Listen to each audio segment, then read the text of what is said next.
Quando lá chegamos, eu a levei até a sala de estar, para junto do piano. Toque para mim, querida, eu disse. Sinto que preciso de música exatamente agora. Puxei uma cadeira e sentei-me ao lado dela.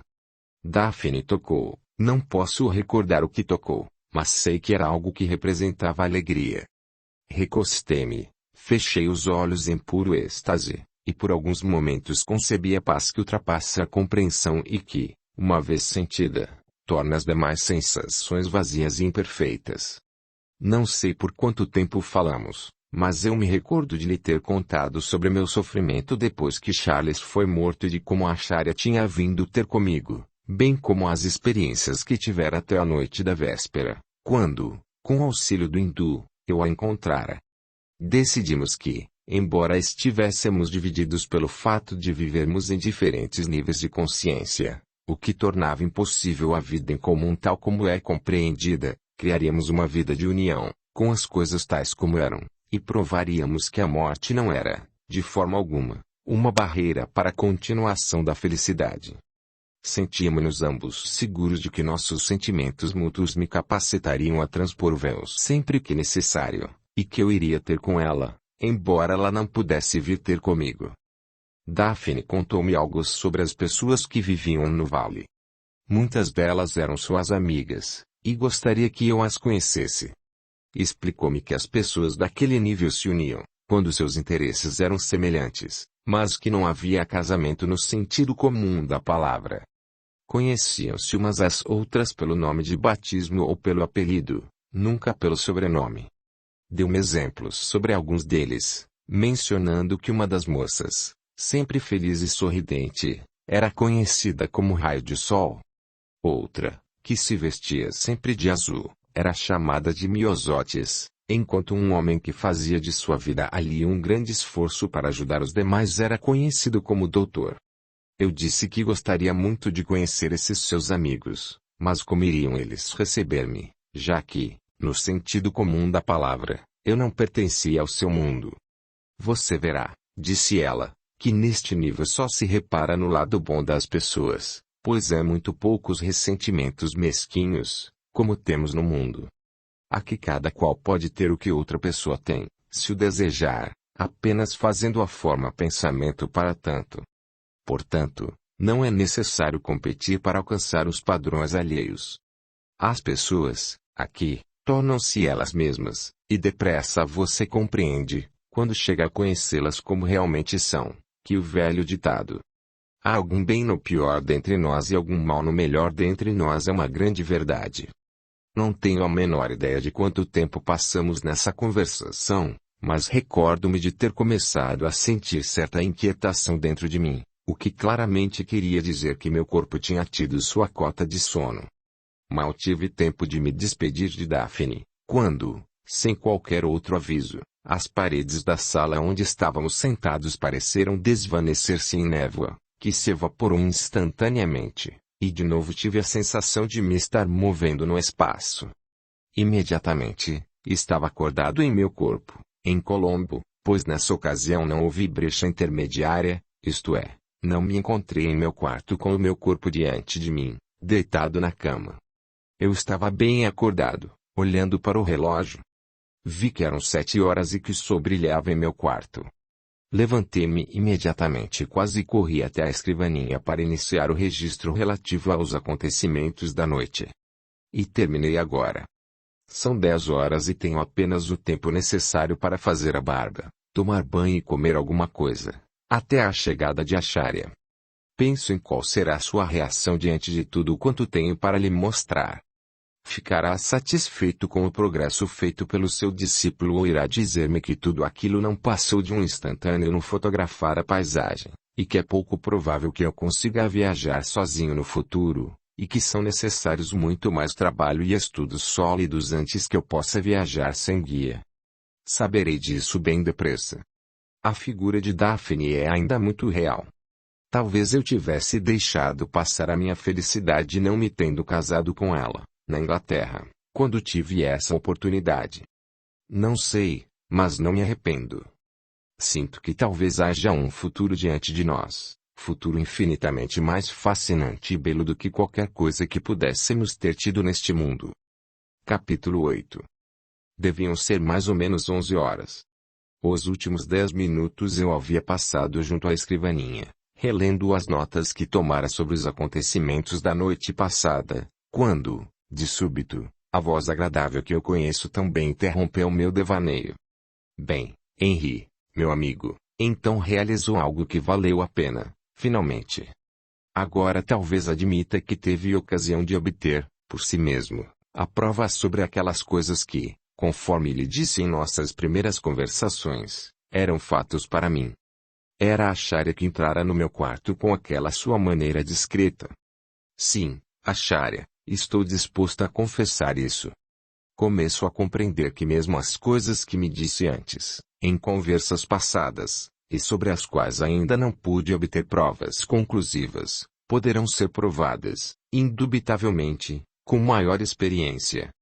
Suponho que esteja bem a par do que aconteceu na noite passada, e não é necessário que lhe entregue meu registro. Mas gostaria que o lesse, de forma que pudesse verificar se esqueci alguma coisa importante. A Sharia disse que não só teria grande satisfação em ler meu registro, como também desejava ver as notas referentes à segunda viagem astral que tínhamos feito juntos. Acrescentou que falaria um pouco sobre esses registros, antes de me fornecer mais ensinamentos. Depois que terminou de ler, seu rosto demonstrava apreciação pelos meus esforços. Era evidente, ele estava muitíssimo satisfeito por me ter sido possível levar à prática real alguns dos ensinamentos que tão pacientemente me dera, durante as últimas semanas. Eu lhe disse quanto lhe devia por sua altruística e tão necessária ajuda, mas ele me assegurou que eu não devia me sentir de forma alguma em dívida para com a sua pessoa, porque seu trabalho particular, na vida, referia-se a casos como o meu, e que se sentia bastante recompensado se aqueles aos quais dava ensinamentos se beneficiassem com eles na vida prática. Começou, então, a fazer comentários sobre as suas últimas noites, e eu ouvi com muitíssima atenção. Eis o que lhe disse. Devo explicar, de início, que eu o levei à terceira esfera do mundo astral via Londres. Como sabe, isso era inteiramente desnecessário. Fiz aquilo para que o Senhor pudesse compreender que qualquer cidade do mundo a qual pudesse ir ter em seu corpo astral se parece com a mesma com que está familiarizado, embora aquilo que vê não seja físico, mas a reprodução astral dos lugares físicos, tais como existem na primeira esfera do mundo astral. Daqui por diante será melhor que inicie sua viagem aqui de Colombo. Achará bastante fácil alcançar esferas acima da terceira, que é aquela onde encontrou Daphne, acionando o mesmo mecanismo. Quando se quer fazer isso, porém, é preciso ter um lugar particular em cada esfera, que se possa visualizar em pensamento e ao qual nosso corpo astral será transportado em alguns segundos, conforme o tempo que contamos aqui. Pensei que talvez se sentisse um tantinho assustado quando o ambiente que o rodeava se tornasse enevoado e o senhor começasse a ter a sensação de movimento. Devo felicitá-lo por não ter tido uma falha inicial, coisa que, já reparei, às vezes acontece com meus discípulos. Eles se amedrontam e, quase simultaneamente, acordam em seus corpos físicos, com o coração acelerado pelo efeito do medo. O senhor sentiu isso, realmente, porque na noite passada retornou a seu corpo físico durante algum tempo, sem ter tido a intenção de fazer tal coisa, quando sua excitação o dominou ao tentar o encontro com Daphne sem minha assistência. Não é necessário que lhe fale muito sobre a segunda esfera do mundo astral, pois é muito parecida com a primeira, sendo apenas menos povoada e menos ruidosa. Nas duas esferas mais próximas do mundo físico, os habitantes permanentes vivem mais ou menos o tipo de vida que sempre os atrairá no mundo físico. Na maioria dos casos, essas pessoas não permanecem ali durante todo o tempo de sua existência astral. Há exceções, tratando-se de pessoas tão ligadas à existência material, que não têm desejo de progredir passando para esferas mais altas do mundo astral, coisa que são forçadas a fazer depois de um período que pode ir de 2 até 100 anos. Chegando o tempo, o ego excita o veículo que está ocupando a passar através da segunda morte para o mundo mental. Esse método de progresso não é o habitual, e não será o seu quando chegar a ocasião de passar para o mundo astral. O Senhor já compreendeu, vendo as atividades de algumas pessoas que vivem na terceira esfera, que a vida ali irá atraí-lo muito mais do que uma ronda de visitas por restaurantes, teatros ou cinemas.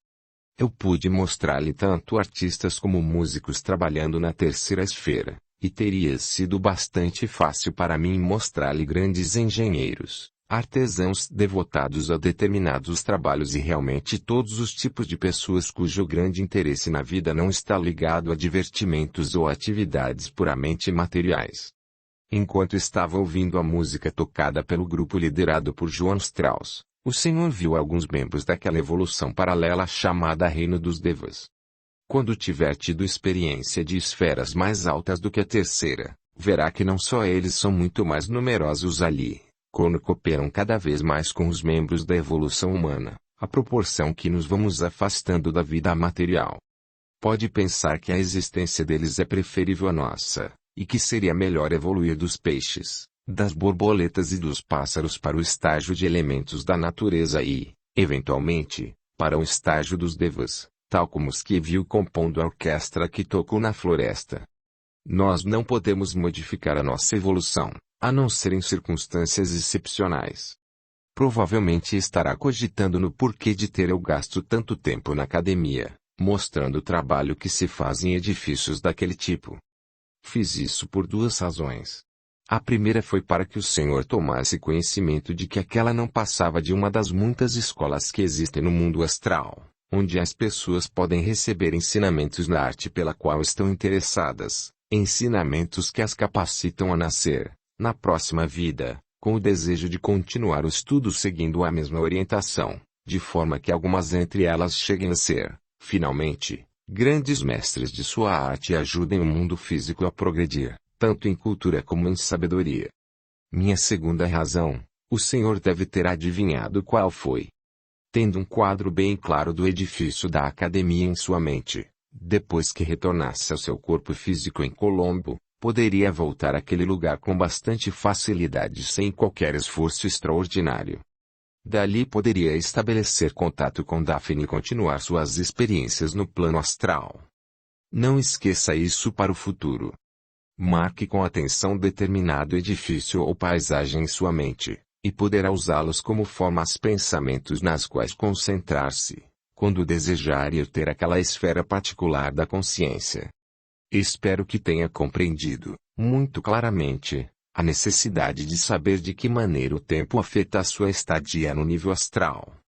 Descrevi com pormenores esse importante ponto, de forma que compreenda como investigar, se apresentar a ocasião. Nossa viagem à parte do mundo astral onde a cerimônia estava sendo celebrada não exige comentário. O Senhor se lembrará de que depois que ali chegamos e nos sentamos ao pé de uma árvore, à beira do espaço aberto, eu preveni para que ficassem no maior silêncio possível. Isso porque os membros do reino Deva não fazem objeções, realmente, ao fato de qualquer humano estar presente a seus trabalhos, mas não gostam de qualquer tipo de interrupção. Terá reparado na intensidade de propósito que prevaleceu durante toda a cerimônia. Os homenzinhos, ou gnomos, que saíram da floresta no início, e deram começo ao espetáculo cantando e batendo em seus tambores, estão num nível muito mais baixo de evolução do que o Senhor, ou eu, ou os membros da orquestra. Uma coisa, entretanto, deve ter sido aparente. Todos eles se concentravam, ao máximo de suas capacidades, no trabalho que realizavam. Não houve frivolidade nem tagarelice, como acontece nos concertos no mundo imediatamente antes do desempenho. Essa é a notável diferença que eu desejo deixar impressa em sua mente, porque, se quiser compreender os membros da evolução Devaí, confio, trabalhar com eles no devido tempo, deve tomar consciência de que a vida é um assunto muito sério para eles, e a frivolidade não entra habitualmente em suas atividades. Não é que sejam incapazes de rir. Na verdade, é gente extremamente feliz, que parece gozar os simples prazeres da natureza, mas eles não permitem que influências externas perturbem, seja como for, a perfeição do trabalho que têm em mãos. Para que compreenda o que se segue, devo fazer uma digressão, por alguns momentos. Provavelmente, já ouviu falar em iniciados, arahats e adeptos, em nossa evolução. Essas palavras aparecem em livros de ocultismo, mas pouco se escreveu sobre elas. Posso, resumidamente, dizer-lhe algo neste momento. Conforme um homem evolui ao longo do caminho que está aberto diante dele, ele fica realmente sob o controle e a orientação de um grupo de adeptos, homens aperfeiçoados, mas que eram tal como o Senhor é agora, há incontáveis anos atrás. Esses homens terminaram um curso de vidas a serem vividas no nível físico, pois aprenderam todas as lições que o mundo físico pode ensinar. Em virtude do seu desenvolvido amor pela humanidade como um todo, escolheram permanecer, com algum sacrifício deles próprios, como compreenderá mais tarde, relacionados com este planeta, a fim de ajudá-lo e dar assistência para seu desenvolvimento. Esses adeptos às vezes recebem o nome de mestres, porque alguns deles tomam como alunos homens que vivem no mundo e não são ainda perfeitos em nenhum sentido da palavra para ajudá-los no trabalho que tem de ser feito. Esses alunos recebem muitas oportunidades de desenvolvimento, oportunidades que não estão abertas para a humanidade em geral, mas pode estar certo de que eles conquistaram essas oportunidades. Não se trata de uma questão de favoritismo, isso de terem sido escolhidos entre a massa humana para um trabalho especial. Esse trabalho é duro, e habitualmente significa que tais homens têm de abrir mão de muitas coisas que fariam no mundo, a fim de se dedicar exclusivamente a aprender como podem ajudar a humanidade, sem receber qualquer proveito material em troca desse trabalho. E serviço altruístico que eles oferecem, e sua única recompensa é terem permissão para um contato pessoal, quando dormem e usam seus corpos astrais, com aqueles homens perfeitos que concordam em servir. Esses discípulos, depois de muitas vidas de trabalho e treinamento especial, preparam-se para as cerimônias de iniciação. Essas cerimônias dão-lhes poderes que os tornam diferentes da corrente comum de seres humanos. Elas ensinam um homem a ler a mente de outros homens, porque, quando um homem se desenvolveu até esse ponto, ele jamais usará tal poder para outra coisa a não ser para ajudar outro ser humano. Aprendem como ter continuidade de consciência em todos os níveis, tal como estou ensinando o Senhor a ter apenas no nível astral e físico, e isso é ainda um tanto difícil de compreender. Tais homens podem, se necessário, fazer o que o mundo chama milagres, mas nunca os fazem, a não ser sob instruções de um dos adeptos que ajudam a governar o planeta. Há 5 estágios de iniciações, e só quando o quinto é atingido o homem está perfeito, e livre da necessidade de renascer no mundo físico. Às vezes, as vidas dos iniciados são prolongadas, de forma que eles vivam para muito além do período normal. Isso só é feito, entretanto, com propósitos especiais, ou porque esses homens são necessários numa região particular do mundo, para usarem uma influência que pode fazer diferença no que se refere às futuras gerações. Durante a cerimônia Deva que esteve presente, o Senhor reparou que a jovem solista da sinfonia permaneceu no topo de uma das árvores altas, à beira da clareira, e a momento algum aproximou-se dos membros da orquestra ou desceu ao solo. Há uma razão para isso. Essas moças são especialmente treinadas para o trabalho que fazem. Vivem separadas do corpo principal do povo Deva, e dedicam-se, de fato, ao seu trabalho particular. Para isso, têm de desenvolver corpos extremamente sensíveis, e mentes que se possam harmonizar com o objetivo particular que está sendo tratado.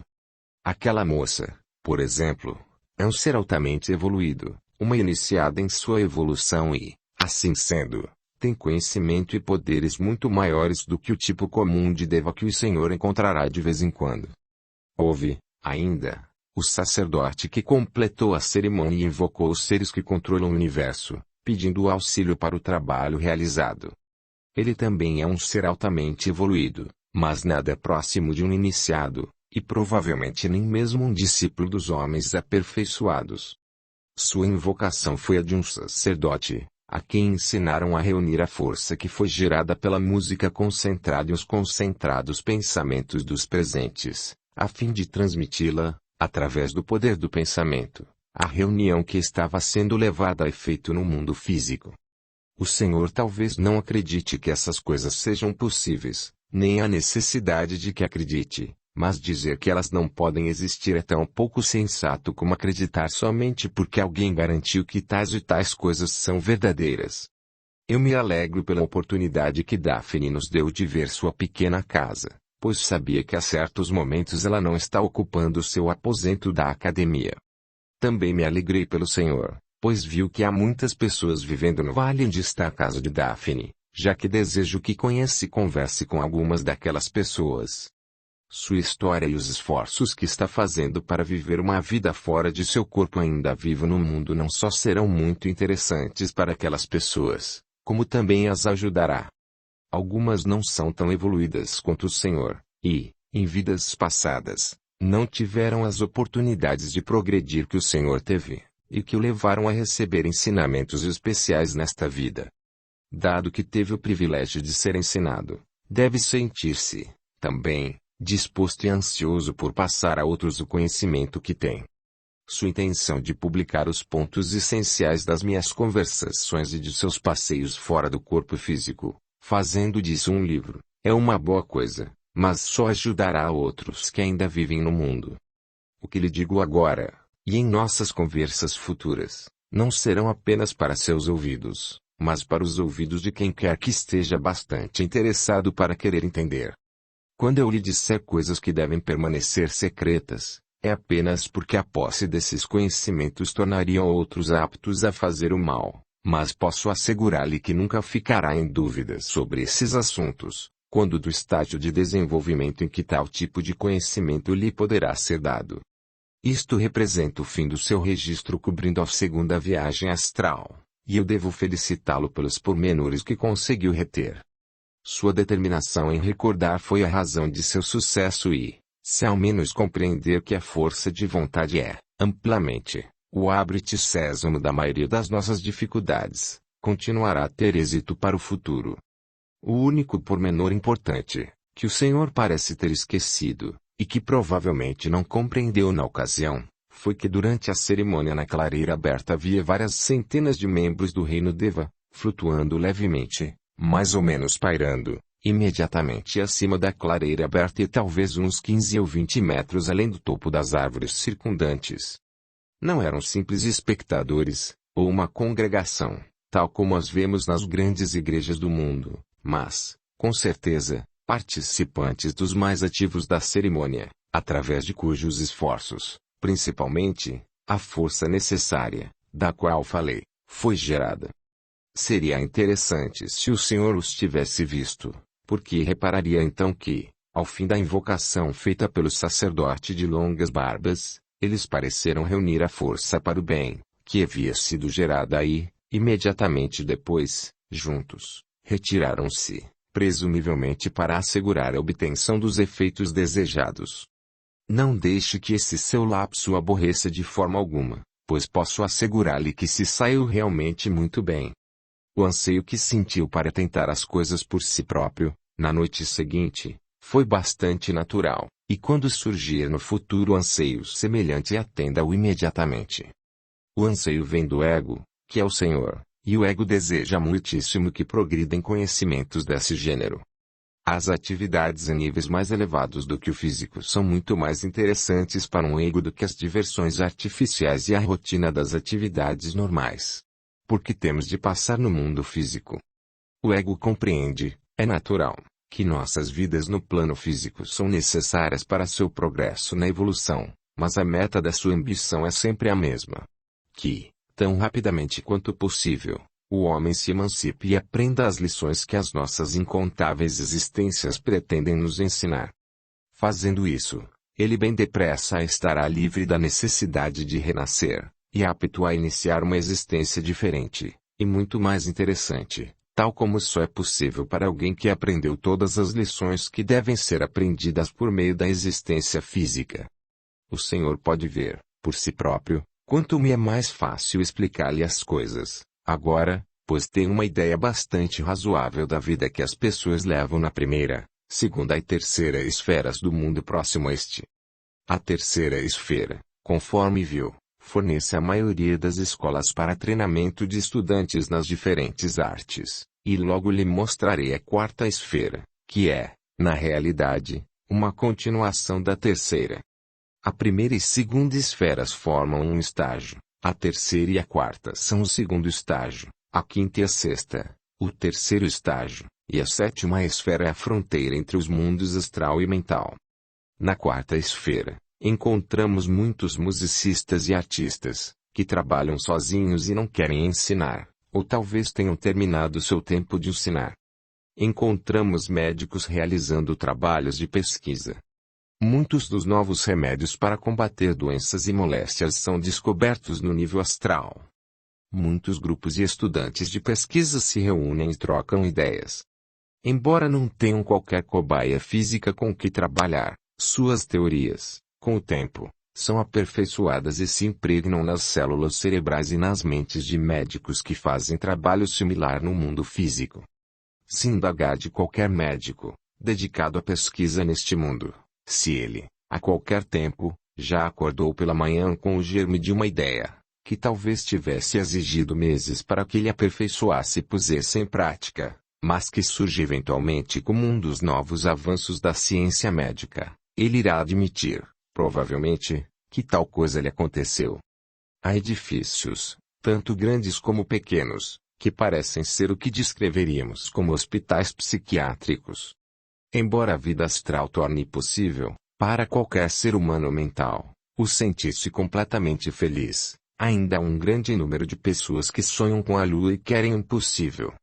Afligiram-se em vida, e o resultado habitual é uma forma de neurose mental. O corpo astral não só inclui a reprodução do cérebro humano, mas inclui, também, dentro dele próprio, um veículo mental comumente chamado mente. Um homem pode ser perturbado por sua mente depois da morte. Remorso por ações e palavras precipitadas em sua vida passada, que ele agora compreende que jamais poderão ser obliteradas inteiramente, causa-lhe certa cota de sofrimento, intenso ou não, de acordo com a sensibilidade do indivíduo. Tais casos são tratados, com frequência, por médicos que se especializam em perturbações mentais, com grandes benefícios tanto para o médico como para o paciente. Nas quinta e sexta esferas, encontrará maior número ainda de pesquisadores, tais como psicanalistas, e especialistas em cérebro, coração e em outros setores da medicina. E muito comum que médicos e especialistas, nos diferentes ramos da ciência, vivam muitas vidas consecutivas fazendo o mesmo tipo de trabalho. Pode imaginar quanto é inestimável para esses homens o encontro com seus confrades, no nível astral, onde todo o conhecimento é reunido para o interesse da humanidade. Há grupos de filósofos que desejam ajudar o mundo a seu modo particular. Consideram que, se o rumo do pensamento, no mundo, fosse mudado para linhas mais progressistas do que as guerras e domínio nacional, a vida seria consideravelmente mais confortável e mais desejável. Há místicos que acreditam que a humanidade pode ser melhor auxiliada pela meditação ao longo de linhas tais como unidade da vida. Há outros seres, profundamente religiosos, que só consideram possível o progresso do homem se ele se ligar a uma crença religiosa ou a um dogma.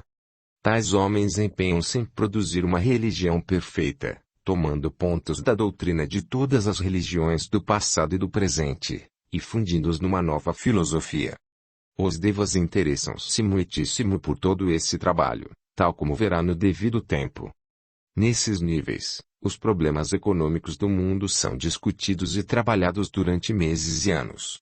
Quando certas conclusões chegam à mente desses especialistas, são tentados remédios, através da impressão dessas conclusões sobre as mentes de seres humanos, que vivem no mundo e estão em posição de colocar seus conselhos, agindo sobre nações ou sobre poderosos grupos de reformadores, porque a humanidade precisa ser auxiliada quando as crises do mundo são grandes demais e sérias demais para que eles possam resolvê-las por seus próprios esforços. Em períodos de crise, grandes líderes do mundo parecem erguer-se sobre uma culminância e brilhar. Muitas vezes, um homem que anteriormente nada mais era do que um humilde político, ou líder de partido, surge e torna-se figura proeminente no mundo político. E o resultado que todos podem observar é uma sabedoria e liderança muito acima do que normalmente se poderia esperar de sua parte. Quando a crise passa e seu grande trabalho termina, esse homem parece voltar para a obscuridade inicial. Tais homens são escolhidos e ajudados por um dos grandes seres que meditam sobre este universo em benefício da humanidade. Enquanto dura o período em que ficam sob essa proteção, eles, realmente, são super-homens. Quando a crise termina, porém, essa proteção é retirada, pois todo homem tem direito a seu livre-arbítrio e só pode ser ajudado até certo ponto, jamais além. Naqueles níveis há homens interessados na crescente escassez de alimentos para uma população que vai subindo aos milhões todos os anos. Os devas auxiliam-nos em seus problemas, sugerindo novos métodos de cultura. Essas sugestões se introduzem nas mentes dos que vivem no mundo e são responsáveis por aqueles problemas em suas regiões particulares. Dessa maneira, novas ideias e métodos vêm à tona, e são aos poucos adotados pela humanidade. O Senhor poderá assistir a algumas das conferências que têm lugar nessas esferas, e ter a prova, por si mesmo, de que aquilo que lhe digo é realmente verdade. Não é provável, contudo, que possa permanecer em tais conferências até que elas cheguem a uma conclusão, pois com frequência elas se estendem durante semanas ou meses, calculados pela nossa ideia de tempo e, naturalmente, o Senhor terá que retornar ao seu corpo algumas horas depois de o ter deixado. Grandes progressos são feitos a miúde nessas conferências, e as sugestões são levadas a pessoas que vivem no mundo, o que capacita a humanidade a avançar por todos os seus diferentes caminhos. Provavelmente o Senhor já terá cogitado na razão pela qual o mundo progride mais rapidamente durante um século do que em outro. Não se trata do fato de as distâncias terem sido anuladas pela navegação aérea, ou de coisas tais como a telegrafia sem fio, mas, simplesmente, porque a humanidade em geral está lenta mas seguramente tornando-se mais interessada na solução dos problemas existentes, e com essas soluções a massa se beneficia. Em outras palavras, quanto mais evoluídos se vão tornando, menos e menos egoístas os homens vão ficando, o que prova que, finalmente, aprenderam algumas das lições que as vidas no mundo físico pretendem nos ensinar. É difícil explicar o trabalho do reino Deva, porque os métodos usados são muito diferentes dos métodos a que estamos habituados. Para compreendê-los, é preciso recordar que o reino Deva controla, em grande extensão, a parte da vida que chamamos natureza.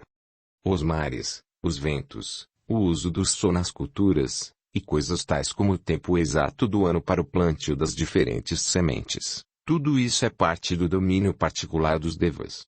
Eles se reúnem em discussões com membros da nossa evolução, quando seus conhecimentos e experiências específicos podem ser úteis. Habitualmente, transmitem seus pensamentos através de um processo mental, e não de palavras, mas podem usar a fala, quando lhes parece necessário usá-la. De vez em quando, no mundo, ouvimos falar em tornados, em ciclones ou terremotos, que deixam em sua esteira a grande perda de vidas humanas, devastação e milhares de desabrigados.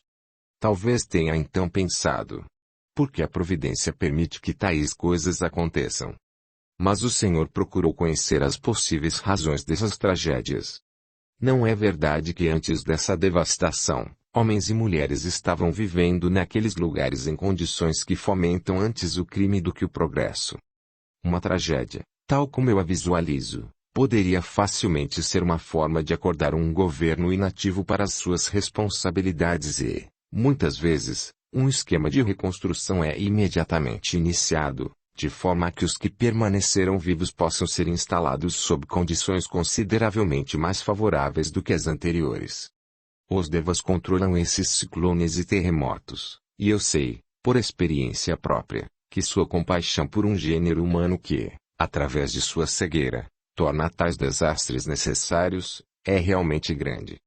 Eles designam elevado número de sua gente para ir ao encontro dos infelizes que perdem suas vidas nesses desastres quando passam para o mundo astral, e fazem tudo o quanto podem para acalmar seu medo e ajudá-los a se aclimatarem às suas novas condições.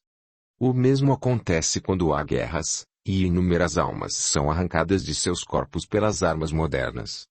O número de ajudantes astrais da nossa evolução é insuficiente para enfrentar a taxa de mortalidade que acompanha um exército em avanço contra a pesada oposição, de forma que os membros da evolução tomam seus lugares, lado a lado com os homens, a fim de fazerem o possível para ajudar os muitos que estão aterrorizados no momento da passagem. E verdade, realmente, que há momentos em que homens e anjos, devas, caminham unidos, cada qual servindo a Deus com o máximo de seu ser. Devo falar-lhe agora um pouquinho sobre a vida que é vivida na sétima e última esfera do mundo astral. A primeira coisa que o impressiona, quando visita esse lugar, é a completa ausência de qualquer espécie de edifício. Não há, absolutamente, qualquer sinal de habitação humana, mas descobrirá que há residentes permanentes vivendo nesse nível, embora façam tudo quanto podem para desencorajar o contato quando os humanos se aproximam. Tais homens são do parecer que seu progresso na evolução só pode ser realizado mediante um recolhimento completo, pela reclusão e por uma vida de silêncio. No mundo físico foram santos, e viveram separados do gênero humano, em lugares fora dos caminhos, na raiz ou no topo de solitárias montanhas, onde os humanos raramente penetram. Esses homens passaram toda a sua vida em meditação, jejuando e vivendo o que o mundo descreve como existência ascética. Eles continuam a ser os mesmos, depois da morte, e, no devido tempo, fazem seu caminho até a sétima esfera do mundo astral, onde continuam sua vida de meditação. Encontrará homens que durante a vida terrena foram monges ou frades, membros de congregações que impunham silêncio absoluto e uma vida à parte dos outros seres humanos normais. Esses homens habituaram-se de tal maneira a viver dentro de si mesmos, orando durante longos períodos pelo progresso da humanidade, que depois da morte encontram consolo na continuação da mesma existência que tiveram durante muitos anos sobre a Terra. No nível astral não há necessidade de que essas pessoas procurem uma caverna ou construam casas onde possam viver.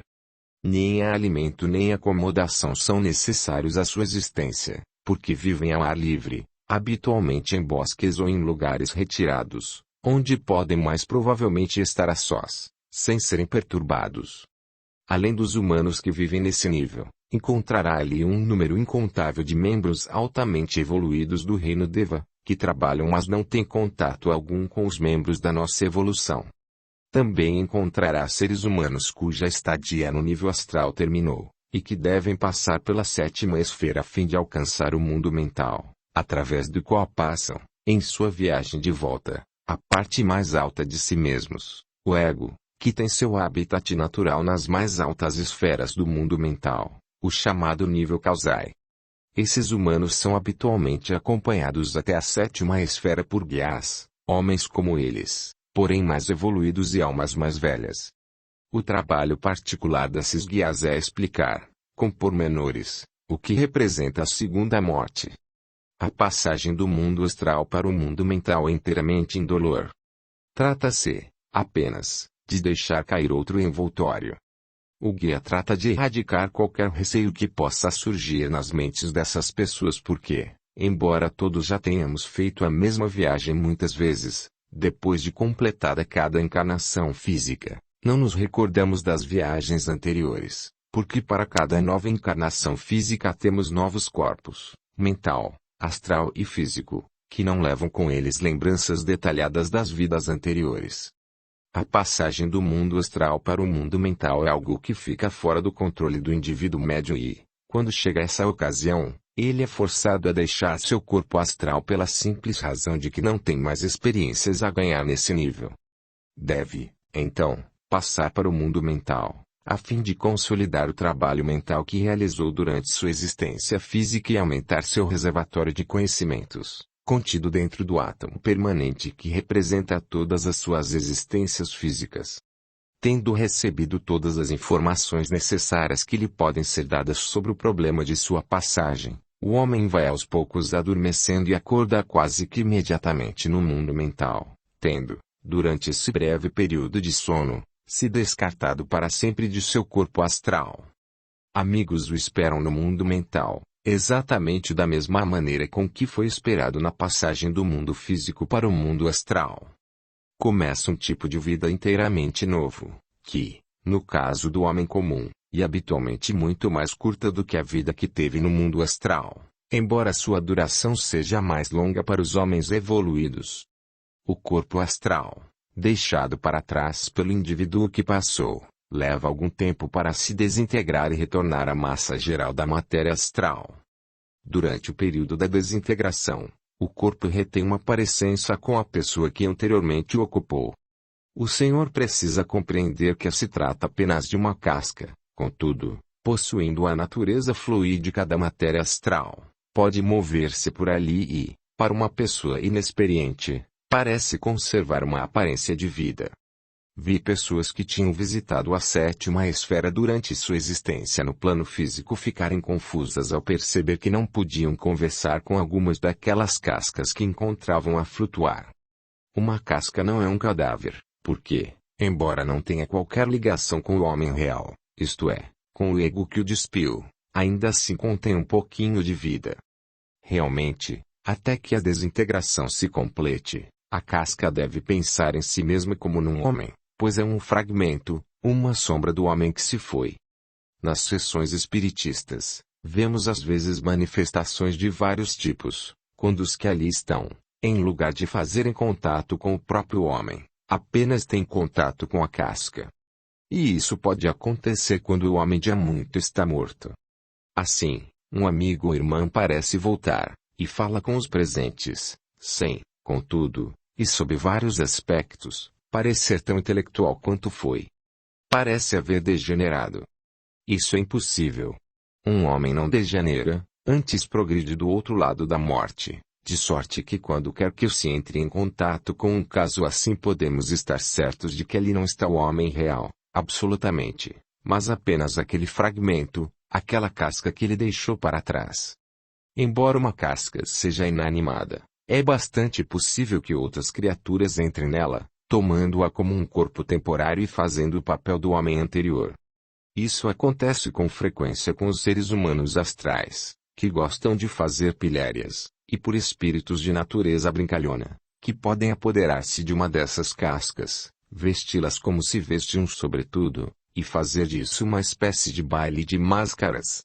O homem que se mascarou dentro da casca, com toda a certeza, dará provas de sua identidade, pois o que quer que entre no cérebro do ocupante anterior, durante sua existência, terá passado para sua reprodução astral, e permanecerá ali para uso de qualquer entidade que se mascare com aquele corpo.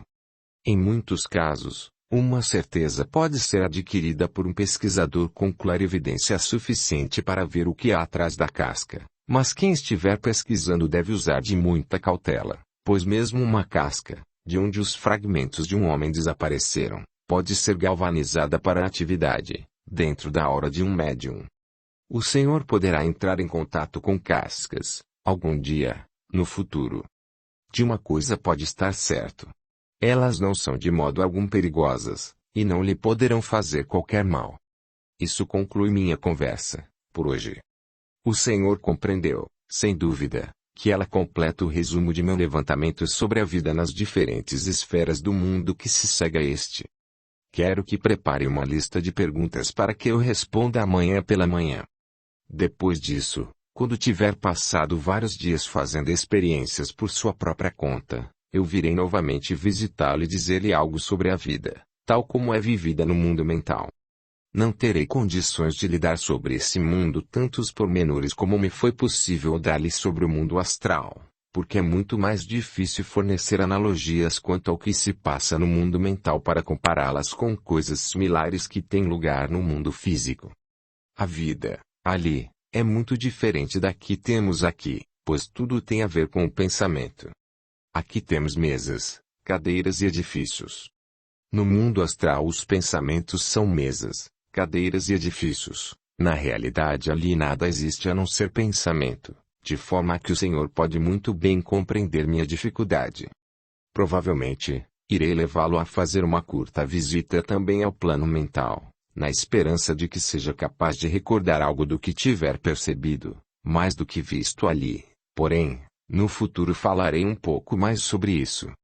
Voltarei novamente amanhã, à hora de costume, E espero, então, que sua lista de perguntas esteja pronta. Capítulo 9. Tive uma noite de sono maravilhosa.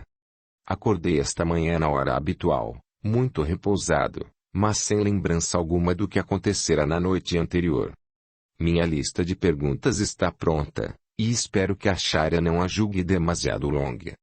Estava lendo minhas perguntas quando a porta se abriu e a Sharia cumprimentou-me, dizendo: "Não precisa se desculpar pela quantidade de perguntas que fez. Não o animei a fazer perguntas regularmente, porque sabia que muita coisa se tornaria clara para o Senhor através das experiências pessoais no nível astral. E excesso de interrupções não ajudam a quem fala, nem a quem ouve. Farei o que puder, da melhor maneira que puder para responder suas perguntas em linguagem que esclareça as suas dificuldades." Peter, em suas palestras, o Senhor jamais mencionou algo sobre o céu convencional, o céu ao qual a grande massa de cristãos aspira. Esse lugar existe ou está apenas na imaginação dos padres e ministros da religião, que insistem em sua existência. A Sharia, não há, certamente, um lugar como o céu, mas há um estado de consciência que é, muitas vezes, classificado como céu pelas pessoas que vivem em tais condições. Algumas pessoas argumentam que o estado de consciência é encontrado nos estágios mais altos do mundo astral, enquanto outras insistem que tal coisa existe apenas no plano mental. Outras pessoas argumentam que há uma diferença entre o que é chamado paraíso e o que é chamado céu. Deve lembrar-se de que Cristo, falando com o ladrão arrependido, disse, ao que se conta: "Ainda hoje estarás comigo no paraíso." Paraíso era o nome que os gregos davam às regiões mais altas no plano astral. E ensinavam que o céu era encontrado no mundo mental, depois que o homem tinha deixado o mundo astral, em sua viagem de volta para o lar da alma, o ego. Nesses altos níveis, alguns homens se rodeiam com as formas pensamento de serafins e querubins em estrita concordância com as antigas escrituras dos hebreus. Isso é perfeitamente real para eles e não faz mal a ninguém. Se estão contentes por pensar que há realidade nisso, por que afligi-los? Muitos deles chegam a fazer formas pensamento de Deus ou de São Pedro, e nada do que lhes pudessem dizer os convenceria de que estão vivendo num estado de ilusão. Chegará um dia em que terão de desenvolver seu intelecto um pouco mais, e então irão começar a tentar certificar-se do que é fato e do que é ilusão. Reparo que, embora tenha indagado sobre o céu convencional, o Senhor não mencionou o inferno convencional. Isso existe tanto quanto o céu, mas não costumamos encontrar pessoas, no mundo astral, fazendo formas pensamento de um inferno convencional e vivendo sob tais condições, pois ninguém faz tanta autocrítica a ponto de chegar a ter certeza de que o inferno é o lugar que merece. A maioria das pessoas que vivem rodeadas pelas formas pensamento de sua ideia de um céu convencional sentem-se muitíssimo felizes por existirem em tais circunstâncias, pois acham que mereceram o direito de estar ali, ou que foram extremamente afortunadas por viverem num lugar para o qual não têm muita certeza de estarem qualificadas. Um céu convencional, criado por pessoas que vivem no nível mental, é bastante diferente, embora sirva para o mesmo propósito no que diz respeito às pessoas que com ele se relacionam. Peter, o Senhor disse, em sua última palestra, que explicaria a diferença existente entre a vida animal no mundo astral e a vida ali vivida por um ser humano. Qual é a diferença? A Sharia, há uma diferença considerável entre a vida de um animal no mundo astral e a de um ser humano.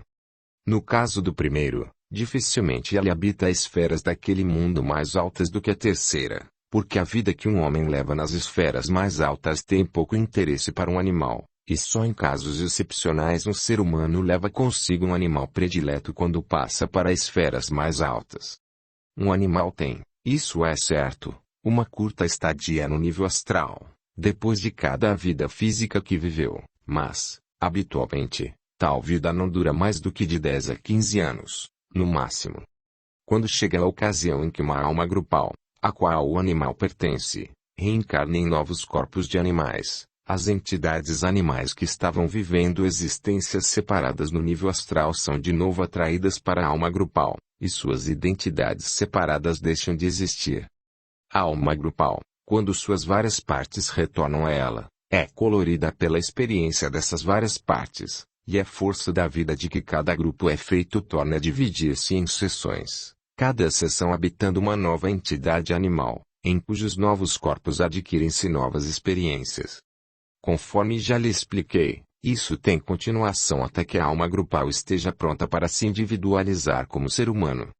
Esses poucos anos que um animal passa no mundo astral são sempre felizes, mesmo nos raros casos em que um cão morre de tristeza pelo fato de ter sido abandonado pelo dono ou deixado com estranhos quando esse dono se viu forçado a fazer uma longa viagem. Um animal assim consegue depressa um novo lar. No mundo astral nunca se vê um cão a pedir comida, ao passo que, como aliás o Senhor mesmo pôde observar, há muitos humanos que continuam a comer e a beber depois da morte, apenas por terem adquirido esse hábito. Um cão ou um gato só comem quando têm fome, e raramente por avidez. Como no plano astral eles não têm fome, nunca pedem alimento. Um cão de caça foi treinado, durante a vida, para caçar. Depois da morte continua a fazer o mesmo. Seu instinto é procurar a presa e, sendo essa procura, por si só, um pensamento, a caça imediatamente aparece e o cão mais que depressa se põe a caçá-la.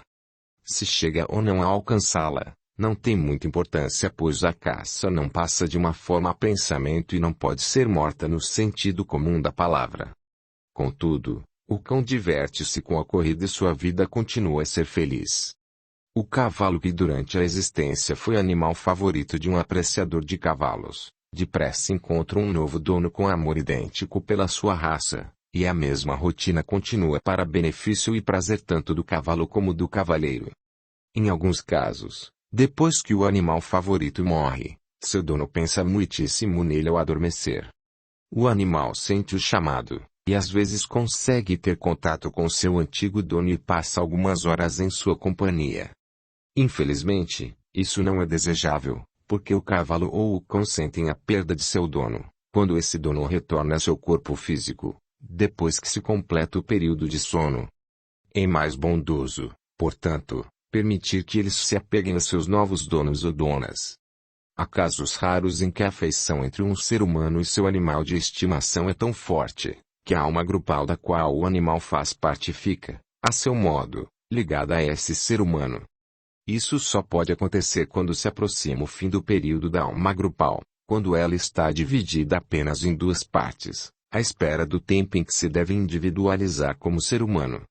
Tendo o ser humano feito tanto por essa alma grupal, ajudando-o a erradicar os últimos vestígios de medo nos animais a ele ligados, toda alma grupal, composta de 2 cães ou de 2 gatos, por exemplo, tem 2 ou 3 vidas consecutivas na mesma casa. Dessa maneira, o prazo em que deve ocorrer a individualização é consideravelmente encurtado.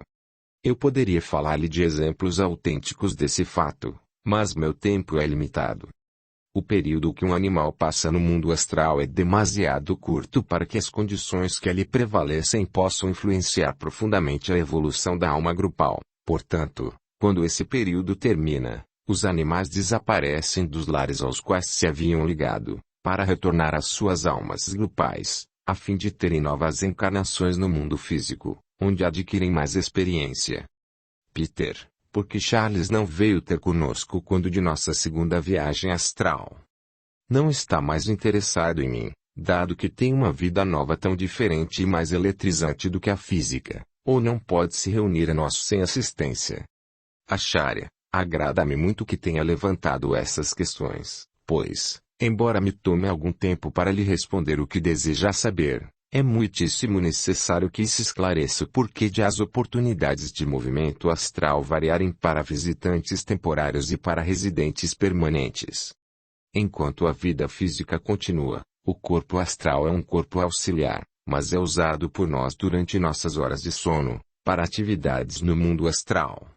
Esse corpo, composto de matéria astral, tem partículas que se relacionam com todas as diferentes esferas do mundo astral e, enquanto temos nosso corpo físico, essas partículas se acham misturadas umas às outras. Podemos viajar por qualquer esfera do mundo astral, para cima e para baixo, apenas exercendo nossa força de vontade e, De acordo com a esfera a que pretendemos ir, essas partículas do nosso corpo astral se tornam ativas e tornam possível a viagem desejada. Para tornar isso perfeitamente claro, quando estamos estagiando na primeira esfera, nessa ocasião as partículas referentes a essa esfera estão em atividade, mas quando se passa, por exemplo, da primeira esfera para a quarta, isso significa que as partículas da quarta esfera se tornam ativas, ao passo que as partículas relacionadas com as outras esferas continuam adormecidas, enquanto nossas atividades se exercerem na quarta esfera. Enquanto temos o corpo físico, esse processo continua, mas quando o corpo físico, no momento da morte, é largado, o corpo astral, que era antes massa de partículas em movimento, todas interligadas, se reorganiza de forma completamente diversa. Para que o Senhor compreenda isso perfeitamente, tente visualizar o corpo astral, depois da morte, como um ovoide, semelhante a uma laranja, dotada de um núcleo envolto em 7 peles separadas e distintas. O núcleo representa o átomo permanente que se relaciona com todas as diferentes esferas, tanto do mundo astral como do mundo mental. As 7 peles são compostas de matéria relativa às 7 diferentes esferas que existem no nível astral, das quais o Senhor conhece algo. No momento da morte, o corpo astral acomoda a matéria da qual é composto, de forma que a pele externa, ou mais densa, é feita de átomos semelhantes aos necessários para que se possa funcionar na primeira esfera, a mais densa daquele mundo. Quando, após um período de tempo, deixamos a primeira esfera e passamos à segunda, descartamos a pele externa, e ficam os átomos relativos à segunda esfera daquele mundo. Esses átomos então se tornam ativos, na parte externa de nosso corpo. O mesmo acontece quando passamos para as esferas mais altas. Ao passar, deixamos a pele externa, que estivemos usando, e ficamos com a que estava imediatamente abaixo, e que se torna de pronto ativa e nos capacita a estar amplamente conscientes na esfera para o qual passamos. Se desejarmos passar novamente para uma esfera mais baixa, digamos que da quarta para a primeira esfera, é necessário, para o residente permanente, apelar para os átomos contidos dentro do núcleo da laranja, o átomo permanente, a fim de efetuar a mudança.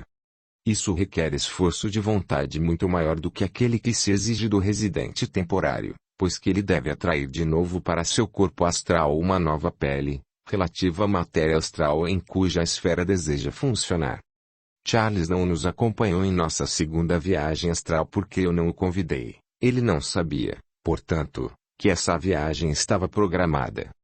O Senhor pode compreender agora que, se eu tivesse levado Charles em nossa viagem, seria necessário que eu lhe explicasse, com pormenores, o mecanismo que devia ser empregado para capacitá-lo a regressar à primeira esfera onde ainda está vivendo.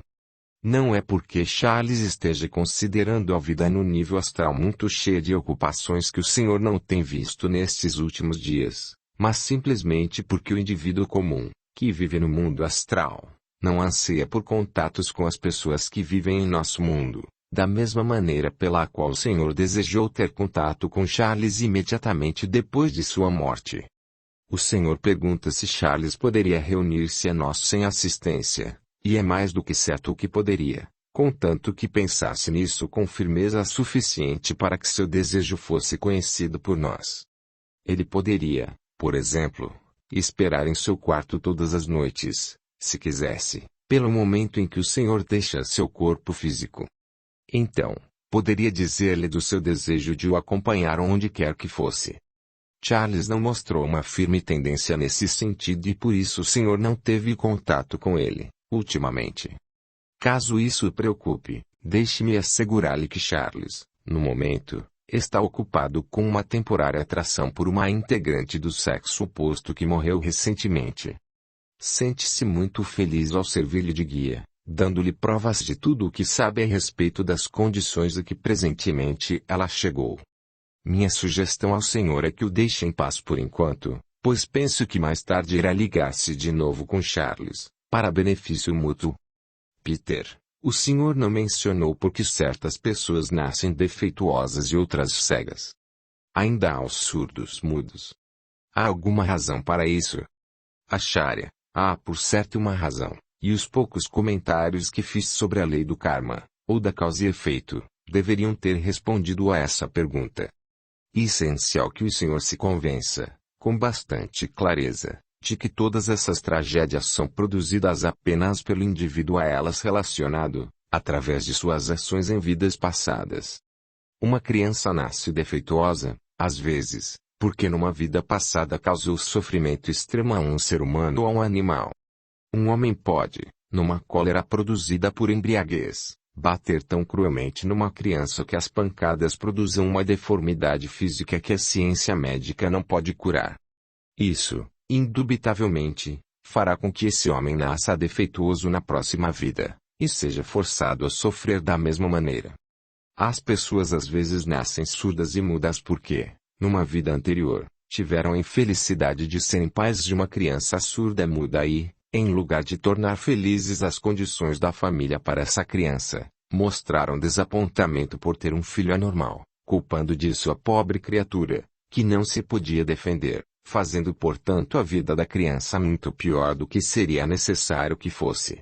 Mesmo pessoas evoluídas, que sabem a razão pela qual crianças nascem defeituosas ou anormais em qualquer sentido, às vezes deixam de compreender que ter filhos anormais é uma oportunidade inexcedivelmente boa para os pais produzirem bom karma, tratando esses filhos com benevolência e compreensão. Pode argumentar que a justiça hoje é muito diferente da do passado, mas as ações imprudentes das nossas vidas passadas devem ser pagas, mesmo que nessas passadas encarnações o homem fosse menos sensível à dor do que é hoje, e se habituasse a um tratamento muito mais rude. Não se esqueça de que é a intenção que decide sobre a quantidade de sofrimento. Consequências kármicas semelhantes seguem-se à crueldade emocional e mental. Muito frequentemente se vê uma mãe, viúva, colocando obstáculos ao casamento de um filho, apenas porque deseja, egoisticamente, manter o rapaz no círculo da família. A mãe argumenta que o casamento seria inconveniente pela diminuição da renda familiar, ou que ela é frágil demais para ficar sozinha, e assim o rapaz, levado pelo senso do dever, abandona a oportunidade de fazer um casamento feliz e, despido de egoísmo, dedica a sua vida a cuidar da mãe egoísta. Nem sempre ele compreende que a mãe está sendo egoísta, embora o fato seja claro para toda a gente. O resultado kármico desse egoísmo é que só se pode considerar como justo o fato de, numa vida futura, essa mulher se apaixonar por alguém e esse alguém vir a morrer, ou a ser morto, antes que o casamento se realize. Depois de muitos anos, recuperando-se dessa perda, essa mulher encontra outra pessoa que se apaixona por ela. Parece não haver razões para que as coisas não corram bem, nessa ocasião, mas o destino de novo dá uma cartada no jogo da vida. Ambos contraem uma doença incurável impossibilitando o casamento em questão. Como as pessoas não sabem por que tais coisas sucedem, inclinam-se a pensar que a criatura visada está servindo de brinquedo nas mãos de um Criador sem bondade, mas esse não é o caso, porque não podemos sofrer de forma alguma, a não ser que tenhamos produzido uma causa para esse sofrimento. Peter, por que certas pessoas nascem sob boa estrela, com muito dinheiro, boa saúde, e todas as vantagens aparentes, quando outras nascem em favelas, sem qualquer vantagem natural, se muitas vezes com doenças herdadas de seus pais? Acharya, o ambiente em que cada ser humano nasce é feito por ele próprio, numa encarnação anterior, também de acordo com a lei do karma. Quando um homem nasce com o que o Senhor chama de boa estrela, com muito dinheiro e saúde perfeita, o inundo acha, naturalmente, que ele foi abençoado pela divina providência.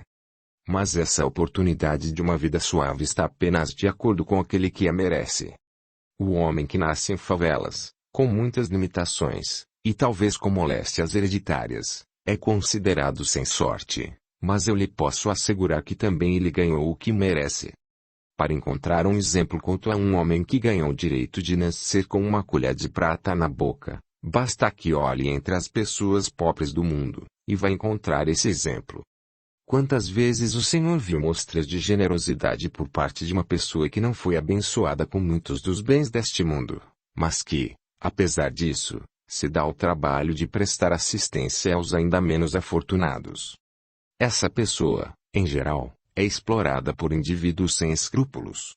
Ações generosas, como as que tais pessoas realizam, ganham para elas o direito de nascer em circunstâncias muito diferentes, quando de futuras existências, e raramente elas perdem a oportunidade que uma grande fortuna propicia, porque continuam a ajudar o próximo como fizeram no passado, com benefício para elas próprias e para o mundo. Se essas oportunidades forem desperdiçadas, então o homem produz mau karma, em lugar de bom, e teria sido melhor para ele nascer em circunstâncias menos favoráveis, do ponto de vista terreno. Não é, necessariamente, uma grande falta de sorte um homem nascer em circunstâncias humildes. Em tais casos, ele tem oportunidade de ultrapassar as limitações de seu ambiente, através dos próprios esforços.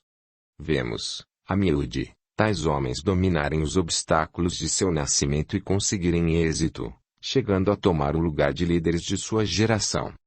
E preciso ter coragem para fazer isso. Contudo, os esforços feitos não só melhoram o caráter do homem, mas o capacitam a produzir muito bom karma nessa encarnação.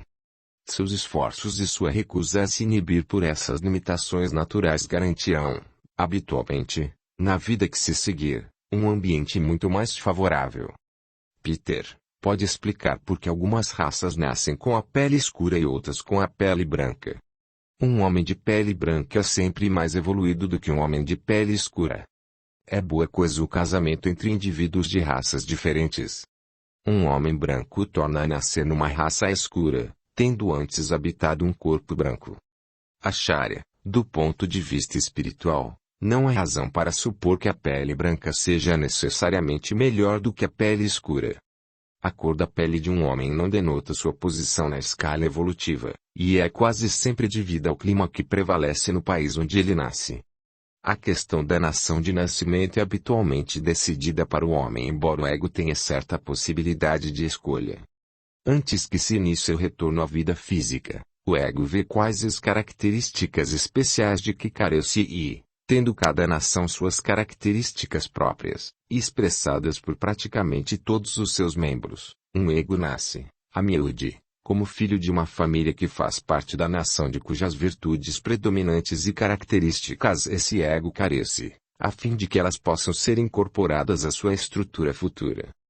Há muitos milhares de anos, as partes deste planeta habitadas por homens eram as regiões onde agora encontramos povos indígenas de pele escura.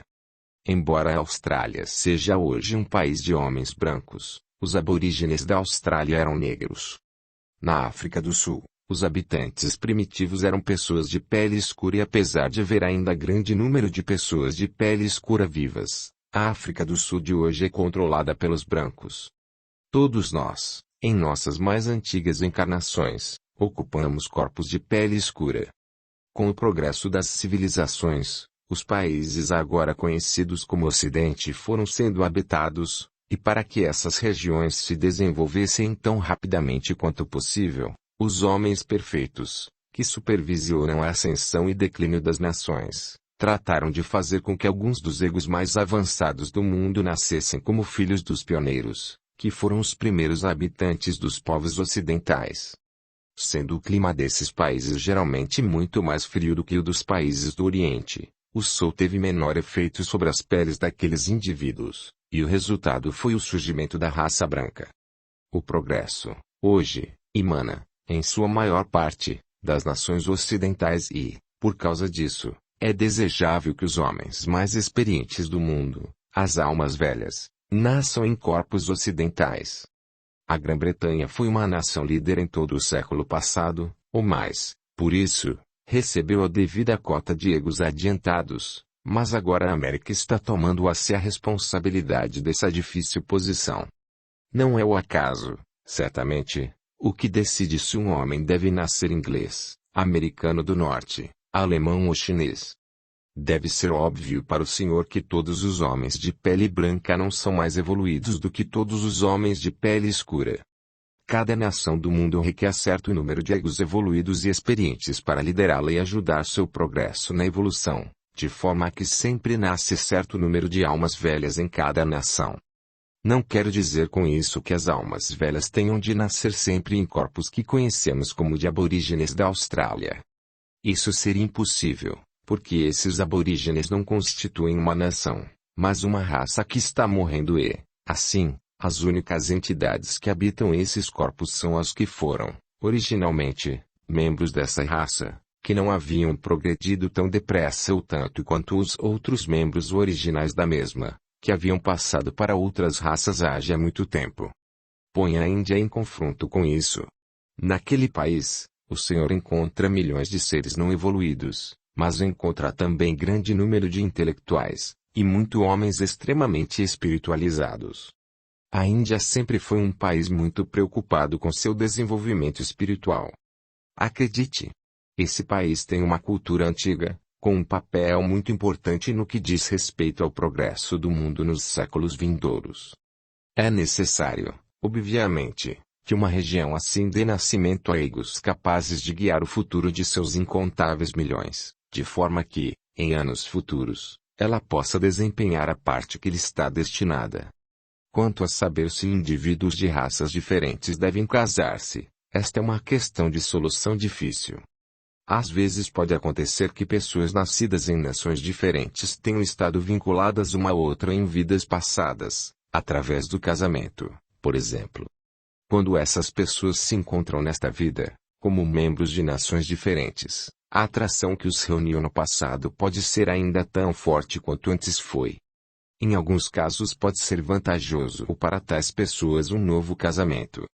Só investigando as experiências passadas de cada um seria possível dar uma opinião válida. Acho que não é muito para se desejar que um homem branco case com uma mulher de cor, ou vice-versa, porque os hábitos e cultura das diferentes raças não se mesclam bem.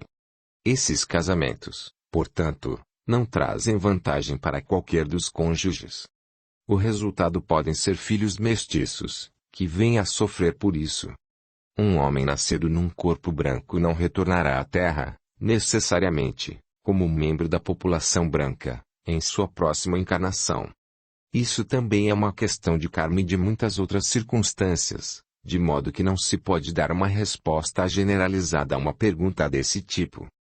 No caso do homem branco que, por sentimento de superioridade, explora outros membros da raça humana apenas porque essas pessoas têm a pele escura, a lei de causa e efeito entrará em ação. Provavelmente esse homem será forçado a nascer numa raça de cor em sua próxima encarnação, de forma que possa aprender as lições de tolerância e compreensão, sentimentos dos quais evidentemente carecerá numa existência ulterior. Peter, o senhor não falou no que sucede a uma pessoa que comete o suicídio. Esse ato é um grande crime. A Sharia, tirar a vida de si próprio não é apenas um crime, mas um ato extremamente insensato. Não resolvemos nossas dificuldades fugindo delas. Isso apenas irá adiar-lhes a solução para uma vida futura. Alguém poderia argumentar que as circunstâncias que tem de enfrentar são motivos para o suicídio, contudo, essas circunstâncias foram julgadas necessárias para seu progresso na evolução, e ele terá que passar por elas, mais cedo ou mais tarde. Do mesmo modo pelo qual uma criança que faltar à escola repetirá o ano escolar até que compreenda que, para se qualificar num nível superior, deve conseguir pelo menos um mínimo de média em todas as disciplinas, o homem que comete suicídio tem de voltar ao mundo. Em sua próxima vida, uma série de circunstâncias se juntarão de novo, para formar os mesmos obstáculos e dificuldades de que desejou escapar. Deve, então, enfrentá-las e dominá-las, pois, se fugir mais uma vez, estará apenas retardando sua própria evolução e, enquanto não fizer face a esses obstáculos, ultrapassando-os e aprendendo as lições que eles pretendem ensinar, esse homem nunca será capaz de dar mais um passo sequer no caminho que leva à perfeição. Habitualmente, aos gestos suicidas segue-se um remorso extremo e, dentro de um espaço de tempo muito curto, depois de sua chegada ao mundo astral, a maioria dos suicidas daria qualquer coisa para anular o ato impensado. Infelizmente, eles não podem voltar, mas devem aguardar até que chegue a época de sua próxima encarnação. e não lhes deixam quaisquer dúvidas de que em sua próxima existência terão de enfrentar de novo as mesmas dificuldades. Pelo fato de um homem sofrer tanto pelo remorso, e porque daria tudo para voltar a seu corpo físico, mesmo que fosse para fazer face às consequências, ele muitas vezes se recusa ao esforço de vontade necessário para se livrar de seu veículo etérico, que, como o senhor se deve lembrar, enrola-se em torno do corpo astral no momento da morte. Por causa desse veículo etérico pendente dele, esse homem se torna o que é conhecido como ligado à Terra, por tanto tempo quanto dure sua obstinação em não se livrar dele. Sendo um suicida, ele não recebe o mesmo auxílio afetuoso dos ajudantes astrais, auxílio que, como o senhor viu, é altruisticamente dado a todos os que passam para o próximo mundo de maneira normal. Desse modo, ele pode permanecer ligado à Terra pela ignorância, sendo incapaz de funcionar apropriadamente em qualquer desses mundos, o físico e o astral, e sentindo a profunda solidão que essas circunstâncias propiciam. Depois de um período de tempo que lhe parece uma eternidade, através de uma mudança ocorrida em sua mente, atrairá para si alguém que o auxilie, depois do que pode começar a viver sob condições astrais. As condições excessivamente desagradáveis existentes nessa região de ninguém, tornam às vezes um homem tão amargo contra seu Criador e a humanidade em geral, que ele passa a perambular pelo lugar onde tirou a própria vida, tentando influenciar outras pessoas a fazerem o mesmo. A razão desse comportamento é a terrível solidão de seu estado presente. Esse homem sente que, se puder persuadir outros a fazerem o que ele fez, não ficará inteiramente só em sua angústia. Em raras ocasiões ele consegue êxito nesse seu esforço, e o resultado kármico desse ato significa que ele terá que sofrer imensamente em sua próxima existência. Suicídio nunca é uma libertação, mas apenas um adiamento, e não há circunstâncias no mundo que sejam tão más a ponto de levarem um homem a recorrer a esse método para escapar de tais circunstâncias. Peter, se há um Deus ou uma deidade controlando nossas vidas, por que ele permite as guerras, particularmente quando a maioria dos seres humanos deseja a paz? Acharya, porque o Senhor sugere que as guerras são feitas, ou permitidas, por um Criador. As guerras, de modo definitivo, são o resultado das ações do homem e de suas tendências agressivas. Haverá guerras enquanto houver nações separadas do mundo, e enquanto algumas nações desejarem governar para explorar outras nações. Há um karma nacional, tal como há um karma individual, e os grupos de pessoas que se têm agrupados como nação específica, interferindo na vida de outra nação, devem suportar as consequências dessas ações, tenham sido elas boas ou más. Em muitos casos, uma nação argumentará que tem as melhores intenções para com os povos que conquistou, mas a história quase sempre é prova de que uma nação conquistada nunca se acomoda sob o tacão de um conquistador, nem pode evoluir tão depressa como se fosse deixada em paz para trabalhar pela sua própria salvação. Audiolivro realizado pelo canal Surya Chand Audiobook. Guerras engendram guerras, e isso será assim até que a humanidade compreenda que todos os membros da raça humana são membros da mesma família e devem ser tratados com solidariedade e compreensão, recebendo o auxílio como a coisa mais natural do mundo. No devido tempo, não haverá mais nações separadas, porque todos os homens viverão juntos, em harmonia, cada grupo permutando com outro as coisas de sua especialidade, o mesmo acontecendo com os artigos manufaturados que seu treinamento permitiu aperfeiçoar. A essa altura, as diversas nações serão simples estados de uma nação mundial, e homens sábios, retirados de cada grupo, governarão e legislarão para o bem de todos. É verdade que a grande maioria dos homens deseja a paz, mas, infelizmente, a paz e a guerra são decididas por aqueles que acontece estarem no poder no momento. A responsabilidade de qualquer nação ou de qualquer grupo de homens é realmente grande, e raramente, se é que chega a acontecer, uma guerra pode ser justificada, sejam quais forem os argumentos que possam ser apresentados na tentativa de provar que não havia outra coisa a fazer. O mundo muito brevemente terá consciência de que mesmo as nações que vencem as guerras modernas, no fim perdem. Depois de uma guerra, as condições que prevalecem em o mundo são de tal modo difíceis, que qualquer vantagem aparentemente ganha é ultrapassada pelos problemas do após-guerra que as nações são forçadas a enfrentar. Não pense, nunca, que as guerras são desejadas pelos poderes que controlam a criação. Esses homens que alcançaram a perfeição fazem tudo quanto podem para levar a humanidade pelos caminhos da paz e do progresso, mas seus esforços são limitados, porque aos homens foi outorgado o livre-arbítrio. Essa é a herança peculiar que lhes é devida, como membros que são do reino humano. Peter, quando as pessoas são muito evoluídas, obtêm automaticamente a continuidade de consciência que as capacita a recordar o que fazem quando adormecem e deixam seus corpos. Acharya, minha resposta depende do que o Senhor considera uma pessoa evoluída. O homem médio tem de 500 a 600 encarnações em diferentes corpos, durante o tempo que decorre entre sua primeira e sua última vida como ser humano, quando, então, passa pela quinta iniciação e se torna um adepto. Embora sejam necessárias cerca de 600 vidas para que se aprenda todas as lições que este mundo tem a ensinar, é apenas durante as últimas 50 vidas, mais ou menos, que um homem desenvolve a visão do oculto, e aprende a usar as faculdades latentes em todos os homens, tais como a intuição, a clarividência e o poder de, conscientemente, sair de seu corpo quando disso houver necessidade. Falando de modo geral, podemos supor que um homem evoluído tenha desenvolvido essas faculdades.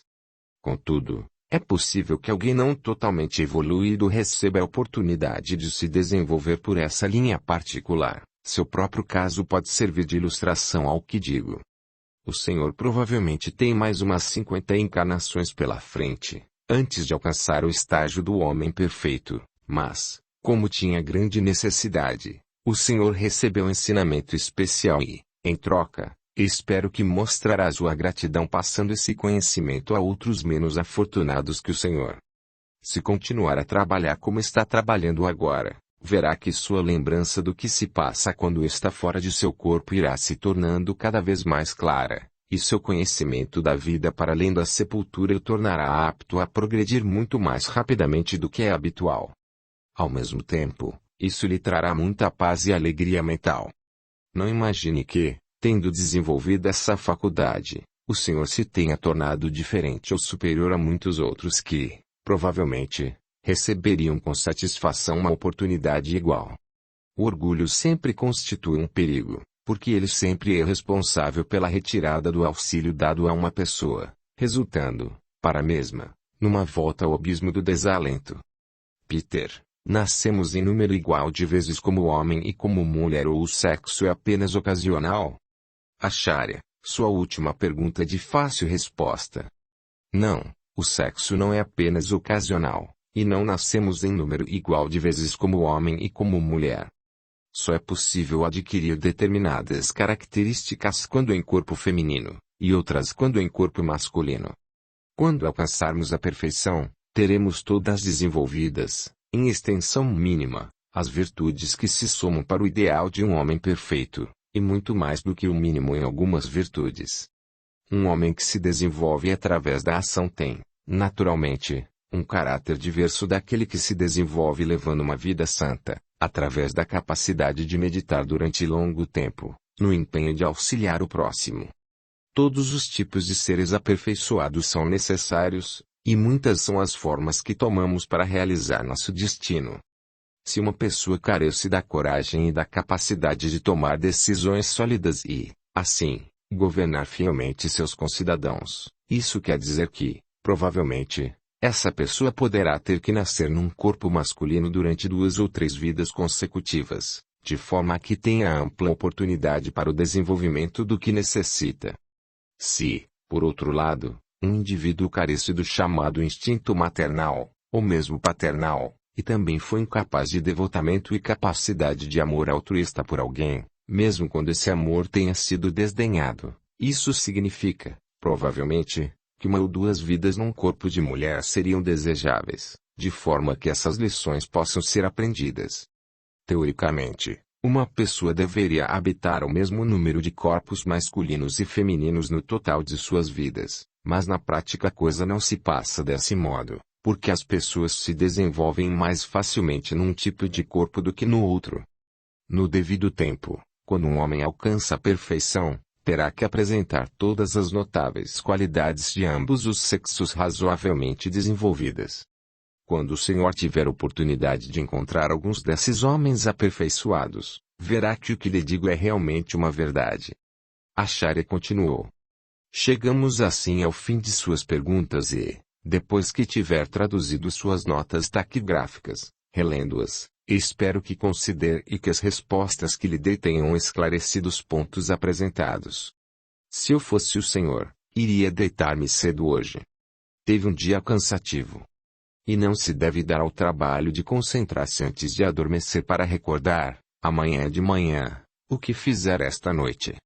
Não tornarei a visitá-lo durante uma semana, pelo menos, de forma que terá bastante oportunidade de fazer experiências por si mesmo e, como lhe disse ontem, se tiver alguma dificuldade, estarei por perto a fim de ajudá-lo. A paz fique consigo, meu filho. Retiro-me, agora. Eu poderia fazer uma longa descrição de tudo o que aconteceu na semana seguinte, mas prefiro fazer um resumo dos pontos principais. Logo na primeira noite consegui fazer meu caminho até a casa de Daphne, onde a encontrei recebendo amigos. Fui apresentado e tive interessantes conversas com muitos deles sobre fatos atuais do mundo, a cujo respeito verifiquei que estavam muito bem informados.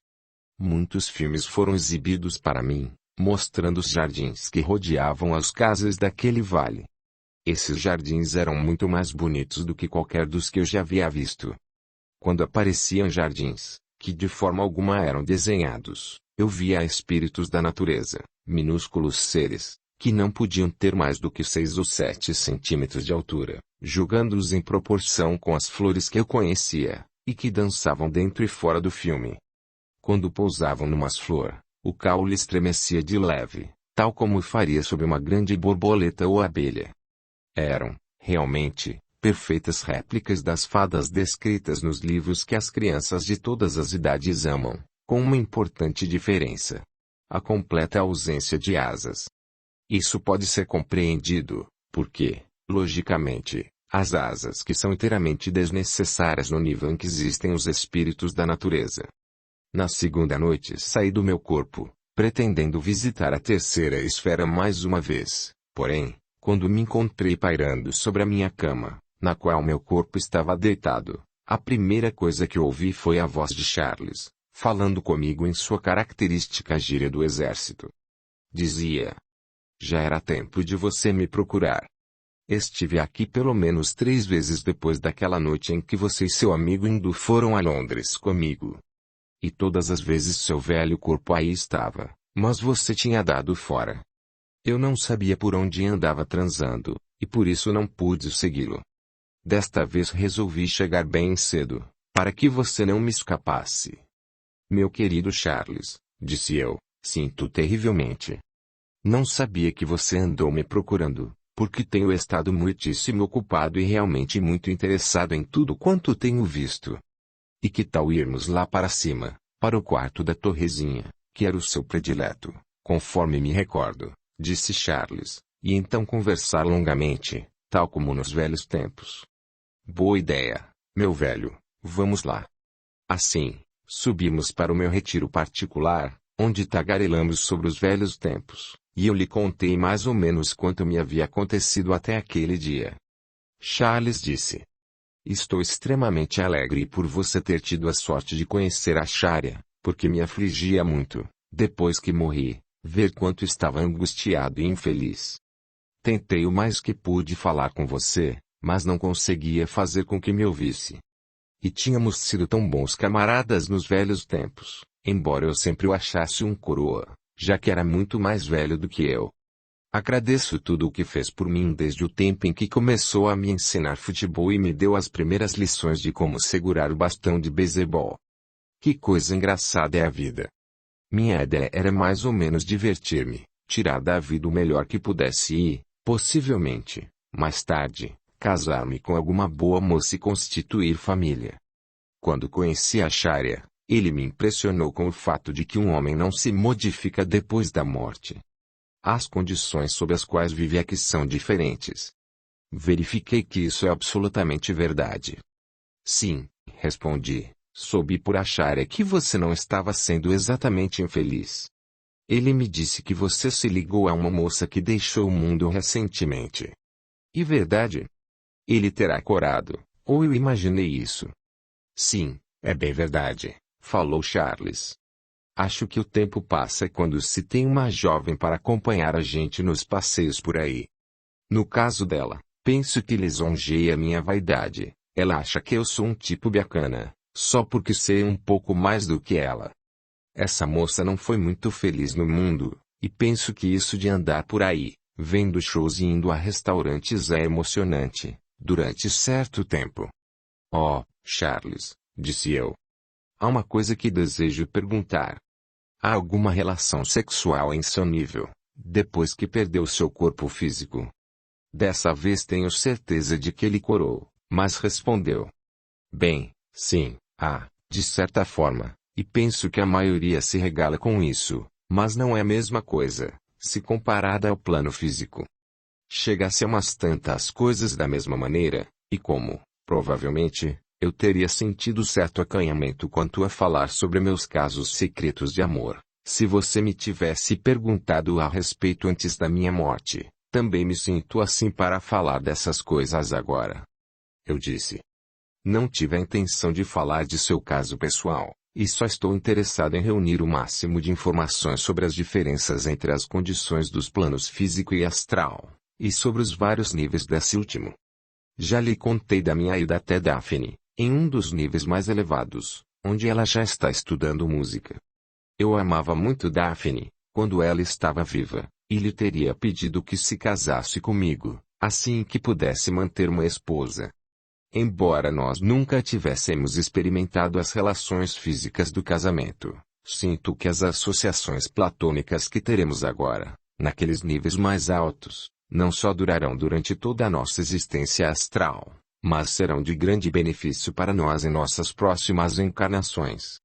Que tal você vir comigo uma noite e deixar que eu lhe apresente Daphne? Sim, eu gostaria, disse Charles. Sugeri, então, a noite de quinta-feira, com que Charles concordou. Meu irmão contou-me que havia feito contato, recentemente, com nosso pai que morrera alguns anos antes. Pela descrição que fez compreendi que nosso pai estava vivendo na segunda esfera. Charles descreveu como o havia encontrado, rodeado de suas roseiras, assim eu o conhecera nos dias da minha infância, dizendo que quando esteve com ele pela última vez meu pai se mostrara aflito, porque o Scott Terrier que se havia ligado a ele havia desaparecido, e ele temia que o cão se tivesse perdido. Expliquei a Charles o que tinha realmente acontecido, mas ele pouco interesse demonstrou. Continuamos a conversar, até que a sensação peculiar de inquietação se apoderou de mim. Mal tive tempo de dizer a Charles que não se esquecesse da noite de quinta-feira, e imediatamente acordei em minha cama, sem lembrança de como tinha ido parar lá. Foi na noite de quarta-feira que tive a mais perturbadora das experiências, um pesadelo no qual Daphne tomou parte. Parecia que Daphne e eu estávamos numa caverna escura. Por alguma razão, não podíamos escapar de um odioso ser que se assemelhava a um gorila, e que estava assentado no chão, perto de nós, olhando furiosamente para Daphne, que, era óbvio, atraiu de alguma horrível maneira. Sei que no meu sonho eu queria proteger Daphne, mas o gorila era de tal tamanho e força que eu sabia não ter chances contra ele. A criatura parecia divertir-se grandemente com nossos esforços para fugir, porque emitia berros selvagens e risadas roucas, enquanto corríamos de cá para lá, em torno da caverna, tentando encontrar uma saída. Mesmo no sonho, o suor corria da minha fronte, e eu tentava pensar em Acharya, na esperança de que ele fosse nos acudir. Nada, porém, aconteceu, e parecíamos entregues ao nosso destino. Depois de algum tempo, o gorila pôs-se de pé e avançou para Daphne, agarrando-a com seus horríveis e compridos braços peludos, para arrastá-la até a outra extremidade da caverna. Daphne gritava e defendia-se o quanto podia e, desesperado, atirei-me contra a criatura. Embora não tivesse armas, esforcei-me por levar as mãos a seu pescoço, na esperança de que voltasse sua atenção para mim. Ainda agora, posso sentir o hálito fétido daquele bruto, porque em meio da luta acordei em minha casa, suando profusamente, com as roupas da cama enroladas em meu corpo. Não tenho a menor ideia do que significa tudo isso. Verificarei com Daphne logo que possível, na esperança de que ela saiba algo a respeito. Quinta-feira foi a noite em que comecei minha carreira como ajudante astral. Tratava-se da noite que estava marcada para levar Charles à terceira esfera. Charles atrasou-se e, ao chegar, estava muito agitado, porque, segundo disse, seu camarada, Bill Fletcher, tinha acabado de ser derrubado e morto numa incursão sobre Londres. Pediu-me que fosse com ele para ajudar, e imediatamente nos pusemos a caminho até aquela cidade. Charles sabia onde devia procurar Bill, e nossa assistência foi recebida com satisfação por 3 ajudantes astrais dedicados, mas inexperientes. Depois de mais ou menos 2 horas de trabalho por parte de todos nós, Bill foi persuadido a fazer um esforço de vontade para se libertar de seu corpo etérico e, imediatamente, tornou-se uma pessoa bastante diferente. Charles e eu tomamos conta dele, conduzindo-o para a casa onde morava e onde fizemos o possível a fim de preparar sua jovem esposa para as notícias que iria receber na manhã seguinte. Tendo Charles resolvido permanecer com Bill, dizendo que sabia bem demais o que o pobre diabo estava sofrendo, voltei ao local da incursão, para ver se poderia prestar alguma assistência. Uma ambulância passou por mim, e eu resolvi segui-la. Dirigia-se para um dos grandes hospitais de Londres, e a maca, onde uma jovenzinha estava estendida, foi cuidadosamente levada para dentro do edifício. A mesma moça, em seu corpo astral, ia caminhando muito aflita bem junto da maca. Depois do exame, o corpo da moça foi levado para uma das enfermarias, já repleta de outros feridos. Sem qualquer afobação ou pressa, e com uma eficiência que muitíssimo me fascinou, a moça foi colocada numa cama, e foram preparadas as coisas necessárias para uma transfusão de sangue. Ela estava tentando, desesperadamente, comunicar-se com os médicos e enfermeiras que cuidavam de seu corpo inconsciente, mas depois de alguns minutos ouviu o que eu tinha a lhe falar. Disse-lhe que ficaria boa, porque, intuitivamente, senti que isso ia acontecer.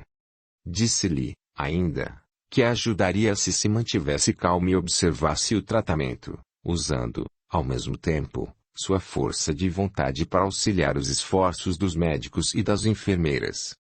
Não sei, agora, por que lhe sugeri isso. Eu não tinha a mais ligeira ideia de que tal coisa pudesse ou não ajudá-la, mas essa ideia me veio à mente e falei o que sentia. Eu podia ver, com muita clareza, a delgada linha de matéria etérica estendida entre seu corpo astral e sua forma física, deitada no leito do hospital. Sabia, portanto, que a moça não estava morta e tinha certeza de que ela não morreria.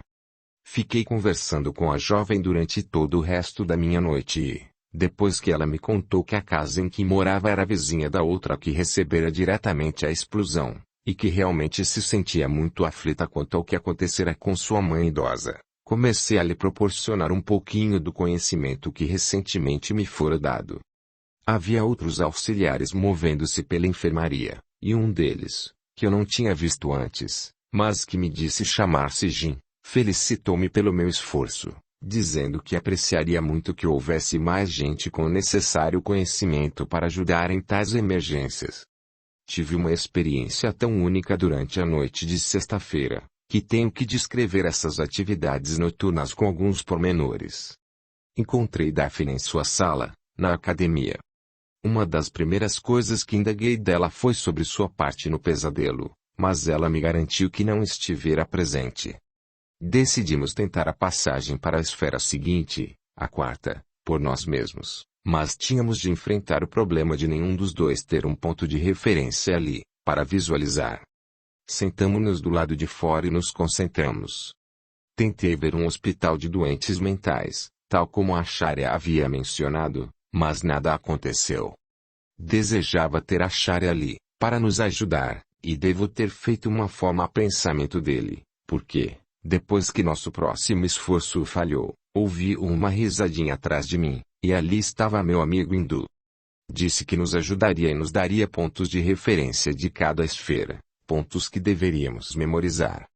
Demos as mãos a Acharya e quando abri os olhos vislumbrei a paisagem que ali estava e que não pode ser corretamente descrita, pois era o mais belo vale que jamais vi. Em parte era arborizado, e o chão estava espessamente coberto de úrzes de várias cores, das que se vê em pleno desenvolvimento na África do Sul, porém macias ao toque. Misturadas a elas, as flores silvestres desabrochavam em profusão. Lado a lado, vi prímulas, miosótis, narcisos, campânulas, tulipas, rosas silvestres e papoulas do vermelho mais intenso que se possa imaginar. Tenho a certeza de que não faltava qualquer variedade de flor silvestre, porque no terreno próximo, como no mais distante, havia um verdadeiro tapete de cores, cuja beleza era de tirar o fôlego a quem o contemplasse. Pensei que vocês iriam gostar deste ponto de referência, disse Acharya, pois é chamado de Vale Maravilhoso. Poderia ser descrito como o berço do reino Deva, porque é o vale para onde os membros dessa evolução retornam, depois de terminado qualquer trabalho que lhes seja indicado. Sugiro que examinem o vale em alguma ocasião futura, silenciosa e delicadamente, porque os Devas têm seus próprios métodos de manter à distância os filisteus que existem entre os homens. Constroem uma espessa parede de matéria astral, que torna impossível a visão a qualquer ser humano, mesmo que tal ser soubesse da existência deste lugar. Tais paredes servem, neste nível, aos mesmos propósitos reservados às paredes de tijolos do mundo físico. Mais uma vez juntamos as mãos e expressamos o desejo de nos ver no próximo nível, o quinto. Abrindo os olhos, pareceu-me fantástico ver que estávamos de pé, ao ar livre, numa planície que se assemelharia a um deserto, não houvesse ali relva em lugar de areia. À distância, erguia-se uma cidade imensa, com muitas agulhas e torres, rodeada por enorme muralha. Sobre a cidade brilhava algo da natureza do sol, pois havia um fulgor sobre todos os edifícios, levando-os a cintilar como se fossem de ouro. Aquela, meus amigos, é a Cidade Dourada, disse nosso guia, e eu os aconselho a que a visitem e estudem. Encontrarão ali tudo quanto foi pensado ou imaginado como possível de existir no céu ortodoxo, tal como o descrevem os padres e os ministros ligados ao credo cristão. Toda a cidade é uma imensa forma-pensamento, e vocês a encontrarão repleta de formas pensamento de Deus, do Pai, de Cristo, de seus 12 discípulos e de muitos santos que figuram nos ensinamentos da Igreja. De novo nos demos as mãos, e expressamos o desejo de passar para a sexta esfera. Um segundo depois estávamos à beira de um lago, rodeado por uma alta parede de pedra. À distância, à nossa esquerda, via-se uma abertura muito pequena. Eu gostaria de saber qual a sua finalidade. Fixem uma imagem bem clara deste lugar, aconselhou Acharya. Este lago é usado principalmente pelos membros da raça humana que desejam absoluto silêncio para seu trabalho particular. Há uma seita no mundo que evolui unicamente através de exercícios de meditação. Seus membros aprendem, durante a vida, que este lugar existe, da mesma forma como os cristãos aprendem que há um lugar chamado céu. Os pequenos barcos que estão vendo são usados pelos homens que vêm ter aqui, porque, quando estão sobre a água, é impossível que um barco seja alcançado por outro. Isso é devido a algumas correntes subaquáticas, que levam os barcos a derivar em torno de todo o lago. Para voltar a seu ponto de partida, um barco leva 24 horas, de acordo com as horas da Terra, e os exercícios de meditação feitos por essas pessoas levam exatamente esse tempo para se completarem.